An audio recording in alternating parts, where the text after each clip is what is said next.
Start it. Oh, okay.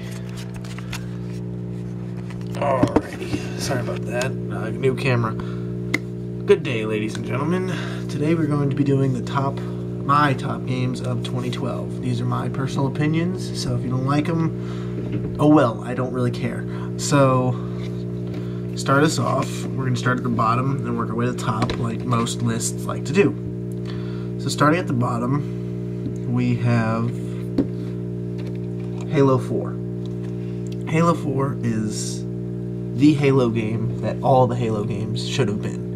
It's got great graphics, it's fun, and it's got smooth controls, great multiplayer, and you can run. I mean, that's probably some of the reason why I don't like Halo 3 is because you can't run it, and it's boring. So it was a bad thing when you couldn't run, because then you weren't able to outrun the faggot in the vehicle. So Halo 4 is definitely the best shooter of the year, and not really the best shooter of the year, but best competitive shooter of the year. That's a good way to put it. Number 9, Resident Evil 6.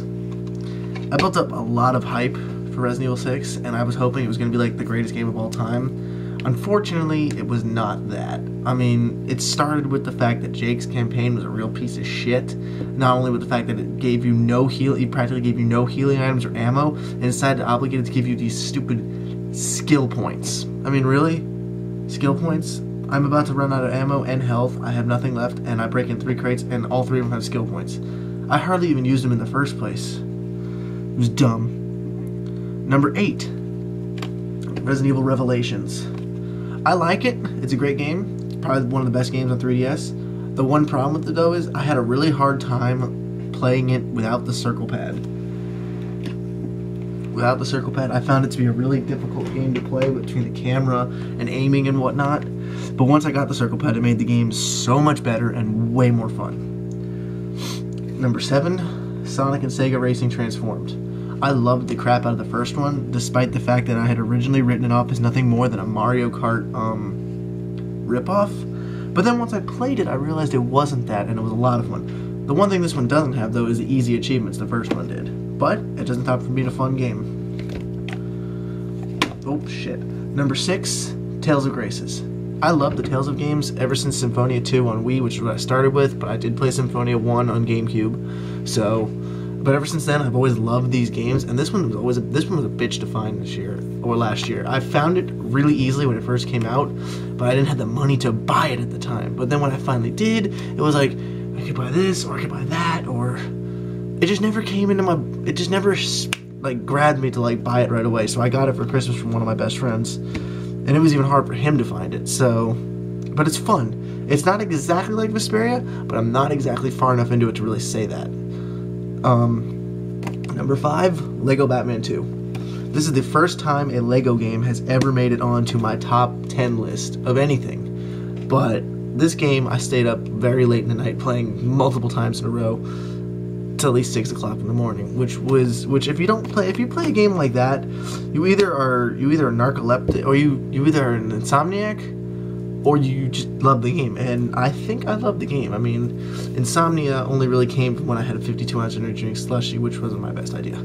Alright, and number 4, Pokemon Conquest. Now, when I first saw this game, I was really skeptical about it, but I knew I was going to eventually buy it due to the fact that it's Pokemon, and I'm a huge Pokemon fan. So, I finally did buy it. It was hard to find, too, much like Tales of Graces, but very worth it. Just like with Lego Batman, I stayed up really late at night playing it, and I had no regrets.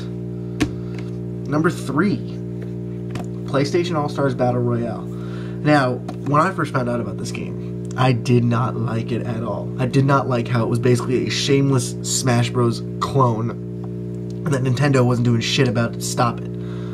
I didn't do anything about it then, but I played the beta, and I hated the beta. I hated the beta. I hated the in-store demos. I really did not think I was going to buy this game, but I really did like the cast of characters they had included on it, so I knew I was going to buy it when the price dropped. So then when the price did drop, I did buy it, and I ended up loving it. This is one of those games that the more you play it, the more you love it. You play it for like 20 minutes, you're not going to like it too much. You've played it in a mass of like 3 days, like in total, not at once, don't encourage that. If you've played it for like a 3 days time total, you'll love it. It's number 3, so I recommend you get it. It's fun, and there's free DLC right now for it, but only for like another 2 weeks, so take advantage of that. Number 2 on my list, Pokemon White 2. Fitting. Now, I knew I was going to get this from the minute it was announced. Although I was anticipating Pokemon Gray like most everyone else was, Pokemon White 2 was nothing short of awesome. It is one of the best Pokemon games ever. And it fixed all the problems that I had with White 1, with like, a very linear path, a very, simplistic Pokedex, and very easy to complete. And it was White 1 was a little too easy. This one was definitely had some challenge to it.